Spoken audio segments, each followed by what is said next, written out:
my dear students. How are you all? I hope you all are fine in your home and happy with your family. So dear students, last class हमने Hindi grammar का हमारा 4th chapter शब्द विचार जो है वो शुरू किया था और उसको हमने लेसन थोड़ा बड़ा होने की वजह से मैंने 2 पार्ट में उसको डिवाइड किया था ताकि आपको इजीली समझ में आ जाए। तो मैंने फर्स्ट पार्ट में आपको ऑलरेडी जैसे अर्थ के आधार पर, उत्पत्ति के आधार पर और अर्थ के आधार पर और उनकी रचना के आधार पर ये 3 मैं ऑलरेडी फिनिश्ड करवा चुकी थी आपको। और आज जो हम करेंगे वो करेंगे एक तो करेंगे बेटा हम रचना के आधार पर, उत्पत्ति और अर्थ के आधार पर। ये मैं आपको पार्ट 1 में करवा चुकी हूँ। तो आज हम सबसे पहले करेंगे रचना के आधार पर, ठीक है। तो रचना के आधार पर बेटा शब्दों को कैसे बांटा गया है वो आज हम सबसे पहले शुरू करने वाले हैं। तो रचना के आधार पर हमने शब्दों को 3 भागों में बांटा है। कितने भागों में बांटा है? 3। पहला होता है मूढ़, दूसरा होता है यौगिक और तीसरा होता है हमारा योगिक। अब देखो इसमें बुक की लैंग्वेज अगर आप पढ़ने जाओगे तो आप थोड़ा सा कंफ्यूज हो सकते हो कि मैम क्या है। मैं आपको एक शॉर्ट चीज़ मतलब तरीके से समझाने की, यानी कि अपने दिमाग में बैठ जाए वो चीज़, ऐसे आपको बता रही हूँ कि जो रूढ़ जो शब्द होते हैं, ठीक है, ऐसे शब्द जिसके खंड न हो, ठीक है। इसमें आपकी डेफिनेशन देखो बहुत बड़ी वाली दे रखी है कि वे शब्द जो परंपरा से किसी विशेष अर्थ के लिए प्रयोग में आते हैं और जिसके टुकड़े या खंड नहीं हो सकते हैं उनको हम रूढ़ शब्द कहते हैं। तो कहने का मतलब ये है कि ऐसे शब्द बेटा जिनका अर्थ कभी परिवर्तित नहीं होता, जिसको कभी हम टुकड़े ऐसे उसको बांट नहीं सकते, ऐसे उसके खंड नहीं किए जा सकते कि उसको हम तोड़ के अगर उसका और इसका दोनों का अगर अलग अलग अर्थ निकालना चाहें तो कभी नहीं निकल सकता। यानी कि उसको हम तोड़ तो बिल्कुल ही नहीं सकते। खंड करना मतलब उसको तोड़ना या डिवाइड करना, ठीक है। तो उसको हम बिल्कुल तोड़ तो कभी सकते ही नहीं है।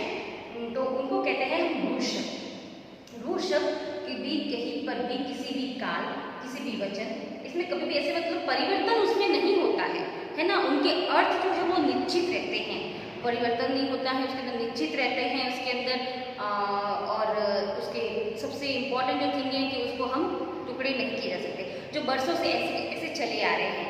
फॉर द एग्जाम्पल मैं आपके दे रखे देखो यहाँ पे हाथ, दिन, पुस्तक, घोड़ा इत्यादि। ये जितने भी वर्ड्स है ये सारे वर्ड्स जो है हम बदल नहीं सकते या इनके टुकड़े नहीं हो सकते। देखो रात के अगर टुकड़े करने जाएंगे तो रा प्लस त, तो ये रा का कोई मतलब ही नहीं निकलता और त का कोई मतलब ही निकलता, तो उसको हमको पूरा रात ही लिखना पड़ता है। जैसे आप रात लिखोगे तब आपको पता चलेगा कि हाँ रात एक शब्द है और आपके दिमाग में उसकी छवि आ जाएगी, है ना। तो रूढ़ शब्द इसके टुकड़े नहीं किए जा सकते, जो परंपरा से ऐसे के ऐसे ही चले आ रहे हैं, ऐसे शब्द रूढ़ शब्द। नेक्स्ट है यौगिक। 2 खंडों के योग से जो बनते हैं। देखिए अब मैं आपको बताती हूँ, जैसे 2 खंड कैसे होते हैं। ये प्लस का निशान हम लगाते हैं इधर का और इधर का। ये एक खंड हो गया, ये 2 खंड हो गए, है ना। तो 2 खंडों के योग से बनने वाले शब्द को हम क्या कहते हैं? यौगिक कहते हैं, है ना।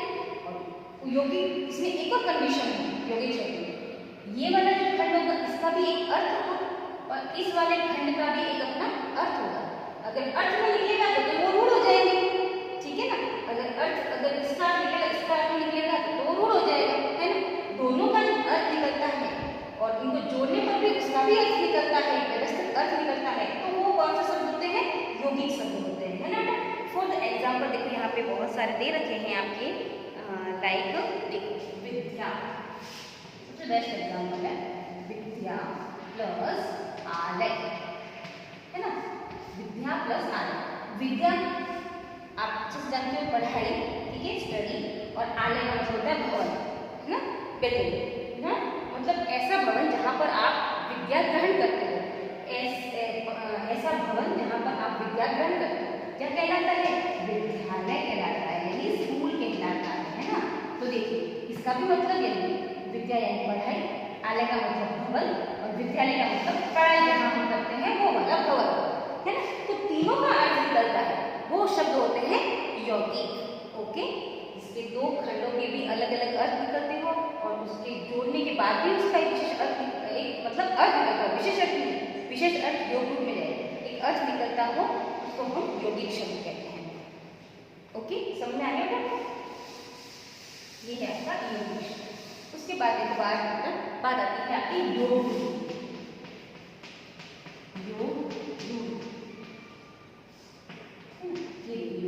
अब योग में क्या है, देखो बेटा, योग जो होता है ना, ये यौगिक शब्द ही होता है, ये वाला शब्द ही होता है। मैंने पता था यहाँ पे जो खंडों की जोड़ से बनता है वो योग शब्द ही कहलाता है, लेकिन इसका एक विशेष अलग अर्थ निकलता है ना।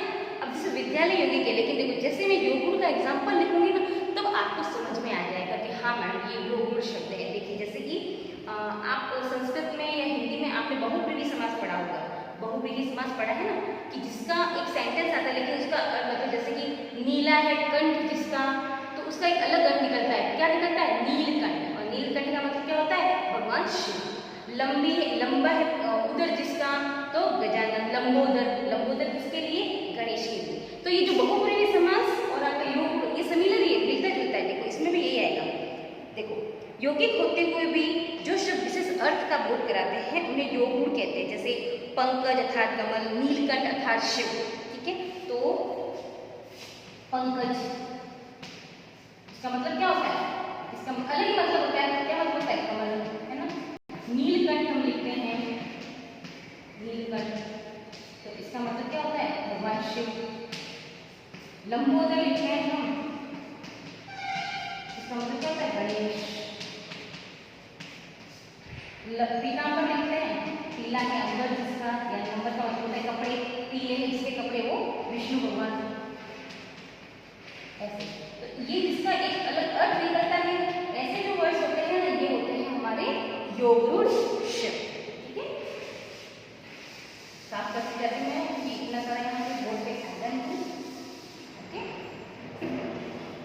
तो ये तो हो गए हैं आपकी रचना के आधार पर यौगिक और यौगिक। अब हम पढ़ते हैं प्रयोग के आधार पर। क्या पढ़ेंगे हम? प्रयोग के आधार, प्रयोग के आधार पर।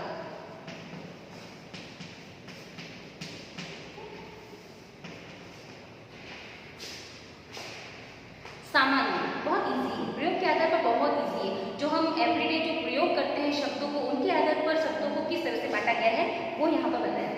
एक तो पहला आता है सामान्य। इसमें सामान्य में तो आपको कुछ बताने की जरूरत नहीं है, जितने भी शब्द आते हैं सब सामान्य में हम एवरीडे बोलते हैं, हम हर रोज बोलते हैं, हम हर एक मिनट के अंदर बोलते हैं, सब सामान्य वर्ड्स होते हैं। लाइक खाना पीना, मकान, पंखे, टेबल, कुर्सी, कुछ भी, ये सब सामान्य वर्ड्स हैं। ठीक है, तो ये सिंपल वर्ड्स है। उसके बाद जो नेक्स्ट है वो है तकनीकी। देखो तकनीकी में क्या होता है, आप शब्द को समझ लोगे ना तो बेटा आपको बहुत ईजी हो जाएगा। तकनीकी, तकनीकी का मतलब है टेक्निकल। ओके, टेक्निकल का मतलब भी आप अच्छे से जानते होंगे। जैसे लाइक मशीनरी जो शब्द होते हैं, मशीनरी शब्द से मतलब आपका कंप्यूटर हो गया, आपका रेखा चित्र हो गया, उसके बाद आपका रसायन हो गया, इनकी साइंस हो गया, विज्ञान हो गया, ये सब आपके कैसे वर्ड्स हैं? तकनीकी। इन मतलब एक टेक्निकल वर्ड्स हैं, मशीन से रिलेटेड है या हमारे से साइंस से रिलेटेड जितने भी वर्ड्स आते हैं वो सब क्या होते हैं? टेक्निकल वर्ड्स होते हैं, यानी तकनीकी शब्द होते हैं। तो तकनीकी शब्द में बस टेक्निकल वर्ड्स आते हैं और कुछ ज़्यादा इसमें एक्सप्लेन करने की ज़रूरत ही नहीं है। फिर उसके बाद है अर्ध तकनीकी, यानी आधे तकनीकी। अब आधे तकनीकी यानी क्या? हाफ टेक्निकल, लाइक अर्ध तकनीकी। इसका जो होता है वो होता है अर्ध तकनीकी। ये इसमें इतना एक्सप्लेन करने वाली कोई बात ही नहीं, इसलिए मैं आपको शॉर्ट में छोड़ रही हूँ। इसमें सिंपल वर्ड्स आते हैं सारे के सारे, इसमें टेक्निकल वर्ड्स आते हैं। ओके, लाइक मशीन से रिलेटेड, साइंस से रिलेटेड, लाइक दैट। और इसमें अर्ध तकनीकी, अर्ध तकनीकी में कैसे? अर्ध तकनीकी में ऐसे वर्ड्स आते हैं जो एक बिना पढ़ा लिखा व्यक्ति भी बोल सकता है। ठीक है, जैसे साइंस है। अब बेटा देखो साइंस जो है हम पढ़े लिखे हैं, हम बोल लेते हैं विज्ञान, साइंस, ठीक है, कंप्यूटर। अब बेचारा एक अनपढ़ इंसान होगा, पहले के ज़माने का बुजुर्ग वगैरह को ही ले लो, वो थोड़ी ना बोलेंगे कि साइंस, है ना, उनको बोलना नहीं आता कि साइंस, या फिर आप उनको पता नहीं चलता साइंस। ठीक है, वो अगर आप बताओगे तो इट्स ओके, बट उनको नहीं पता होता है, तो उनके लिए वो जो प्रयोग में करते हैं आते हैं, उनको अर्ध तकनीकी कहते हैं।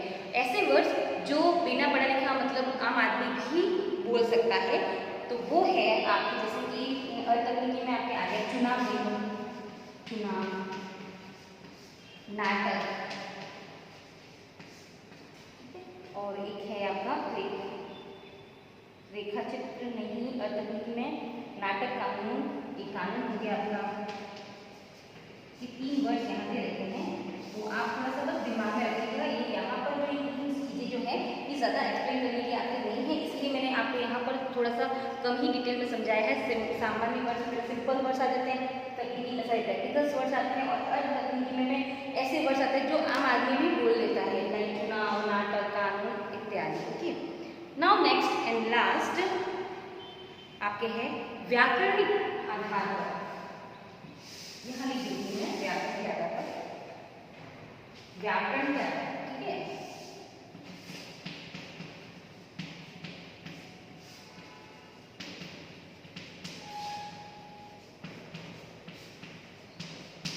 ये है व्याकरण के आधार पर। व्याकरण के आधार पर बेटा देखो 2 ही शब्द होते हैं, एक तो होते हैं विकारी और एक होता है आपका अविकारी।